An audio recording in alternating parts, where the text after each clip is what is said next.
Hello YouTube viewers, আপনারা সব কেমন আছেন? আমি আছি আপনাদের সঙ্গে আবুতে। আজকে দেখাবো যে আপনাদেরকে যে রাউন্ড প্যানেল যেটা মানে সলিডের মতো থাকে প্যানেল, সেই প্যানেলটিকে আপনি সলিডটাকে প্যানেলে কিভাবে কনভার্ট করবেন, কিভাবে ক্রিয়েট করবেন, সেই সম্পর্কে আমি আপনাদের বিস্তারিত দেখিয়ে দেব এই ভিডিওটির মাধ্যমে। চলুন বেশি কথা না বাড়িয়ে ভিডিওটি শুরু করি। আর ভিডিওটি শুরু করার পূর্বে আপনাদের কাছে একটা ছোট্ট রিকোয়েস্ট যে এরকম নিত্য নতুন ভিডিও পেতে অবশ্যই চ্যানেলটি সাবস্ক্রাইব করবেন। চলুন বেশি কথা না বাড়িয়ে ভিডিওটি শুরু করি। আউটকামে যাব। আউটকামে যাওয়ার পরে পেজটাকে জুম করে নেব। জুম করার পরে ক্রিয়েট নিউ মডেল এটাতে ক্লিক করব। অবশ্যই নতুন মানে প্রোগ্রাম করার সময় ক্রিয়েট নিউ মডেল অবশ্যই ক্লিক করবে।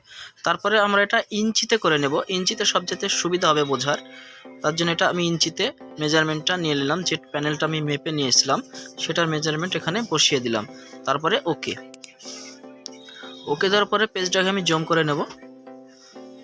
পেজটা জুম করার পরে এটা একটা আমি এই পেজটাকে একটা লাইন দিয়ে ঘিরে দেব। তারপরে সেম একই মাপ নেব আমি, সেম একই মাপ নেওয়ার পরে ক্রিয়েট, তারপরে এটা সেন্টার করে দেব। সেন্টার করার পরে এটা প্যানেলের দুই মাথা আবার মেপে নিব। দুই সাইডের যে রাউন্ডটা হয় ওখান থেকে আমি মেপে নিয়ে আবার আমি এটা বসিয়ে দেব। তারপরে ক্রিয়েট, তারপর আবার সেন্টার। দেখেন এটা মিডল হয়েছে। তারপর এটা নিচের দিকে নিয়ে আসবো আমি, কারণ প্যানেলের এটা নিচে থেকেই মেজারমেন্ট করা আছে। হ্যাঁ, তারপরে এটাকে মিডল করার জন্য একটা পলিলাইন টেনে নেব, কারণ এক সাইড করলে অপর সাইড অটোমেটিকলি হয়ে যাবে, তাই সেই কারণে আমি পলিলাইন টেনে নিলাম। পলিলাইন টানার পরে কন্ট্রোল প্রেস করে পলিলাইন টানলাম, তারপরে ক্লোজ। তারপরে এটাকে আমি সেন্টার করে দিলাম। F9 প্রেস করেও সেন্টার করতে পারেন। তারপরে আমি এবার প্রত্যেকটা লাইন আমি একটা একটা করে সবগুলো 2 ইঞ্চি 2 ইঞ্চি করে আমি এখানে মেজারমেন্ট করে নিচ্ছি। আপনারা দেখতে থাকুন।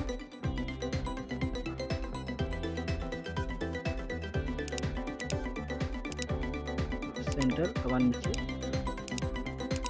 প্রত্যেকটা 2 ইঞ্চি করে বাদ দিয়ে আমি মেজারমেন্ট করে নিয়েছি। আপনারা করে নেবেন। আমি এটা ভিডিওটা লম্বা হবে বলে সেই জন্য আমি তাড়াতাড়ি করার চেষ্টা করছি।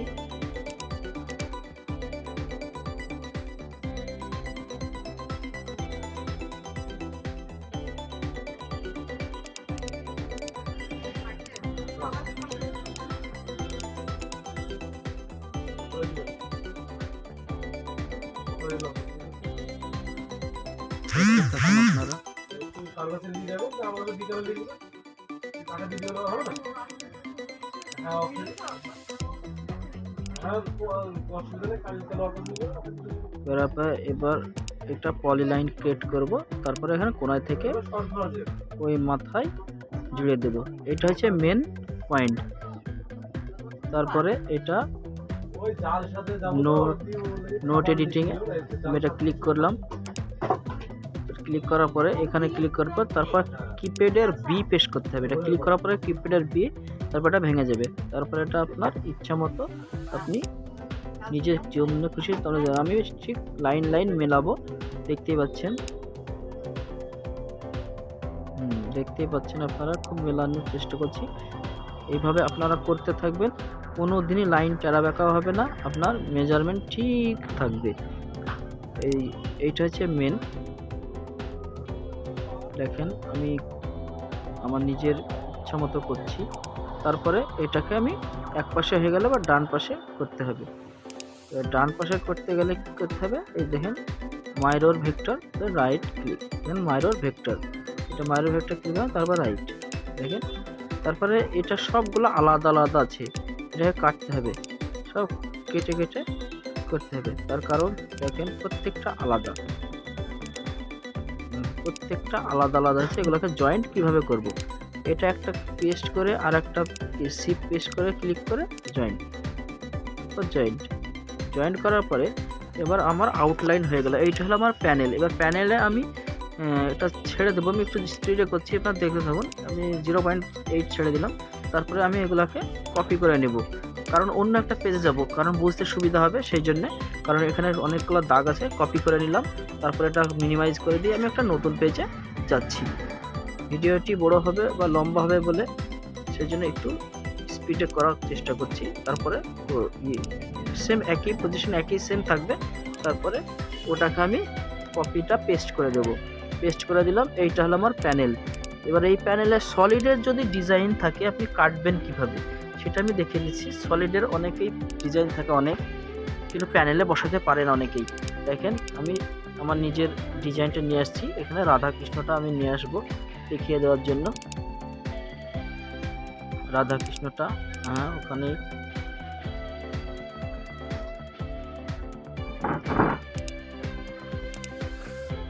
দেখতেই পাচ্ছেন রাধাকৃষ্ণটা নিয়ে আসলাম। তারপরে এখানে আমার নিজের ইচ্ছা মতো আমি একটু পেস্ট করলাম। তারপরে আপনি এইখানে সবথেকে বড় বিষয়, আপনি এখানে ঠিক মেজারমেন্ট করে নেবেন। তারপরে যে নিচের দাগটা আপনার নিজের মেজারমেন্ট, ঠিক আছে? নিজের দাগের ওপরে যেন সবসময় থাকে, কারণ এটা আপনার ওই নিচের দাগটা আপনার প্যানেলের মেজারমেন্ট। তারপরে এখানে পেস্ট করে দিলাম। পেস্ট করার পরে এই যে প্যানেলের বাইরে বেরিয়ে গেছে এটাকে আমি 0 করে দেবো, কারণ এটাকে আমি মুছে দেবো। এইটা আমার প্যানেল, এইটা হচ্ছে আপনার ডিজাইন। তাহলে এখানে একটু থেকে যাচ্ছে। তারপর আমি কি করবো,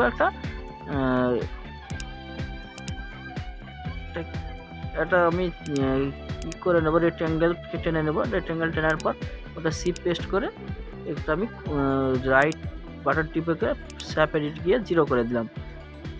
দেখেন এটা 0 হয়ে গেল। আমি তারপর সবগুলোকে আমি ডিলিট করে দিলাম। পলিলাইন, রেক্ট্যাঙ্গেল, তারপরে এগুলা সবই ডিলিট করি। দেখেন এটা কত সুন্দর এবার হয়েছে, এর প্যানেলের মতো লাগছে। এবার আমি এটা এতক্ষণ ইঞ্চিতে কনভার্ট ছিল, এবার আমি এমএম এ কনভার্ট করে নিলাম মডেলে গিয়ে।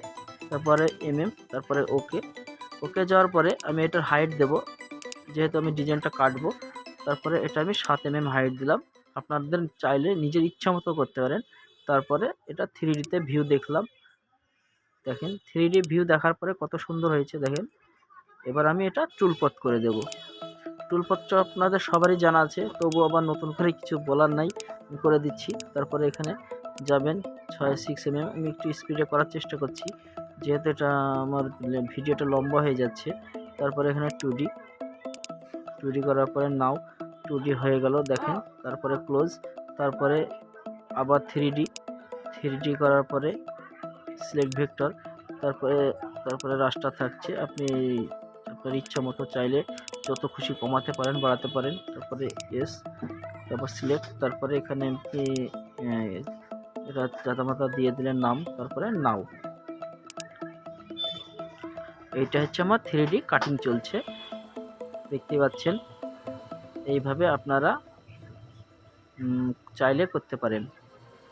দেখেন কত সুন্দর ডিজাইনটা কাটিং হবে। আমি কিন্তু আপনাদেরকে দেখানোর জন্য 6 mm বলনা যে কেটে দেখাচ্ছি, কিন্তু আপনারা সেটা চাইলে ইচ্ছা মতো করতে পারেন। আমি আপনাদেরকে বোঝানোর সুবিধার্থে এই ডিজাইনটা করে দিচ্ছি, মানে দেখিয়ে দিচ্ছি। অবশ্যই চ্যানেলটি সাবস্ক্রাইব করবেন।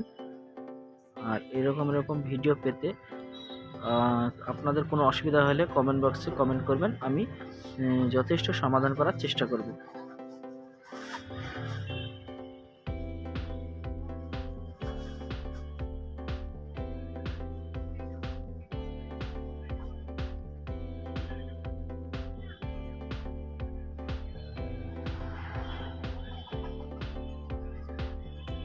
আমি কোনো সময় কিন্তু ভিডিওটি স্পিড করিনি, আমি নর্মালি দেখাচ্ছি আপনাদেরকে। ধৈর্য ধরে দেখার জন্য আপনাকে অসংখ্য ধন্যবাদ, কারণ ধৈর্য ধরে না দেখলে এসব ভিডিও আপনারা বুঝতে পারবেন না। ঠিক আছে, এটা ক্লোজ। তারপরে এটা সিমুলেশন কেমন হয়েছে কাটিংটা ফার্স্ট দেখে নিচ্ছি। সিমুলেশন করার পরে আপনার দেখতে কেমন হয়েছে, কোথায় দাগ পড়েছে। সিমুলেশন মানে এটাই, আপনার কেমন হচ্ছে ডিজাইনটা কাটিং সেটা দেখার, তাছাড়া কিছুই না।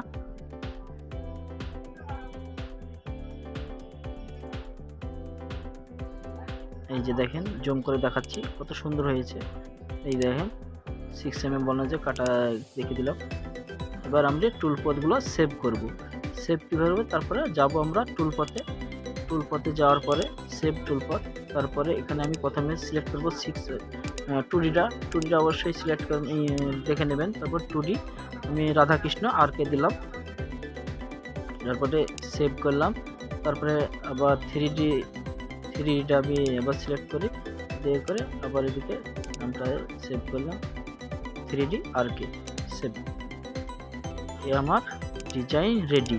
এবার আমি প্যানেলে কেটে আপনাদেরকে দেখাবো।